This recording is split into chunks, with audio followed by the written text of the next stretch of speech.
నమస్తే, welcome to are Telugu. రోజు రోజుకి జనాల పిచ్చి ఏ విధంగా ఉందంటే అసలు వాళ్ళు ఏం చేస్తున్నారో చేసిన దానికి ఏమైనా అర్థం ఉందా అంటే కూడా తెలుసుకోలేని పరిస్థితిలో ఉన్నారు. ఇక పిచ్చి పరాకాష్ఠకు చేరుకోవడం అంటే ఇదే అంటారేమో. బెంగళూరులో ఒక మహిళ రీల్స్ పిచ్చితోన ఏకంగా తన తండ్రినే పార్సల్ చేద్దామని అంటున్నది. అసలు బతుకున్న మనిషిని కొరియర్ చేసి ఇంకో ప్రాంతానికి పంపించాలనో లేదంటే ఇంకో దగ్గరికి చేరవేయాలని ఎవరైనా అనుకుంటారా? మానవత్వం ఉన్న మనుషులు కానీ మనుషులా బతుకుతున్న ఎవరైనా సరే ఇలాంటి నిర్ణయాలు తీసుకుంటారా?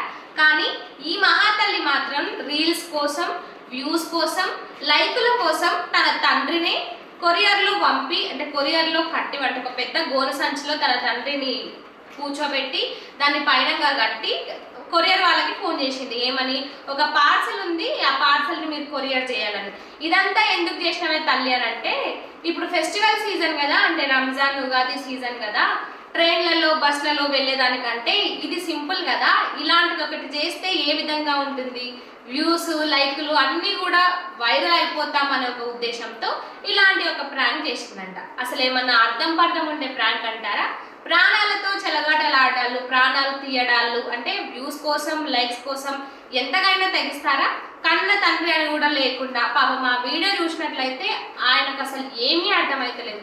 మరి ఆ తండ్రి అసలు ఆ గోను సంచులు ఆయన అట్లెట్లా కూర్చున్నాడో, ఈ పిల్ల ఏం ఒప్పించి కూసబెట్టిందో అసలు ఏందో కొంచెం కూడా అర్థమైతలేదు. కానీ ఇలాంటివి చూసినప్పుడే అనిపిస్తుంది, ఓర్ దేవుడా, రీల్స్ కోసము లేదంటే లైఫ్ల కోసము మనుషుల పానాలు తీయడానికి కూడా వెనుకాడరా, ఏం చేయడానికైనా సిద్ధంగానే ఉంటారా అనేది అయితే ఖచ్చితంగా అనిపిస్తుంది.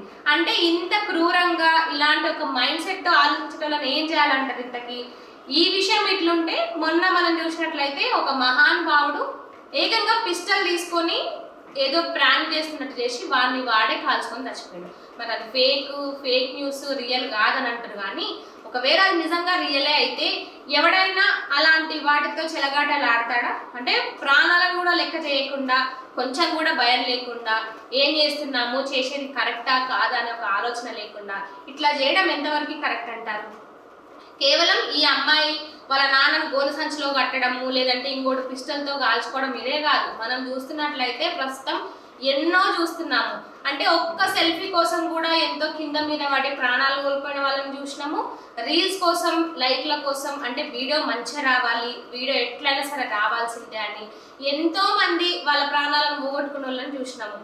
అంటే ఇక్కడ మనం ఏం అర్థం చేసుకోవాలి?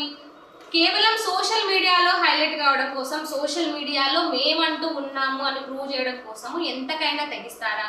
వీళ్ళు జావడానికైనా రెడీ, అవతలని ఇరుకాటంలో పెట్టి చంపడానికైనా రెడీ. అంటే ఇలాంటివి సోషల్ మీడియాలో ఎంతవరకు వాడుకోవాలో అంతవరకే వాడుకోవాలి. అది కేవలం ఒక మనకు టైం పాస్ అని మాత్రమే చూడాలి. కానీ దాని ఒక వ్యసనం లాగా చూసుకొని ఇక పొద్దున్న లేస్తే అందులోనే ఉండడము, ఏం చేసినా అందులో చూపించుకోవాలి, ఏం చేస్తున్నా అందులో కనపడాలి, ఈ విధంగా ఉండేటోళ్ళకి, ఈ విధంగా ఆలోచించేటోళ్ళు ఇంకా మారరా? అంటే సోషల్ మీడియాలో హైలైట్ అవ్వాల్సిందే అనే ఒక ఆలోచనతో ఎంతకైనా తెగిస్తూనే ఉంటారా?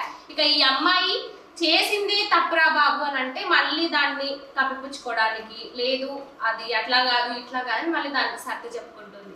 అంటే పాపం మనం నిజంగా వీడియో చూసినట్లయితే ఎవరికైనా బాధ అనిపిస్తుంది. ఆ మనిషి ఆ గోను సంచి నుంచి బయటకు వచ్చిన తర్వాత ఆయనకు అసలు ఏం అర్థం కాక సైగలు చేస్తున్నాడు ఆయన. మరి ఆయనకి మాటలు రావో లేకపోతే కూతురు ఏం ఒప్పించి అందులో ఉండమని చెప్పిందో లేదా ఆయనకి తెలియకుండా అట్లా చేపించిందో ఏం చేసిందో కానీ ఇట్లాంటివి చూసినప్పుడే అనిపిస్తుంది, ఎందుకురా నాయన ఇట్లాంటివి, ఇట్లాంటి వాళ్ళని అస్సలు వదిలిపెట్టొద్దు. ఇలాంటి వాళ్ళని వదిలిపెడితే ఇంకేం చేయడానికైనా సిద్ధమవుతారు. ఈరోజు తండ్రినే కూర్చోబెట్టింది, రేపు రోజు తల్లిని కూర్చోబెట్టదన్న నమ్మకం లేదు, లేకుంటే ఇంకో దగ్గర హైలైట్ కావడం కోసం ఏమైనా చేస్తారు అనుకోవడంలో అసలు తప్పే లేదు.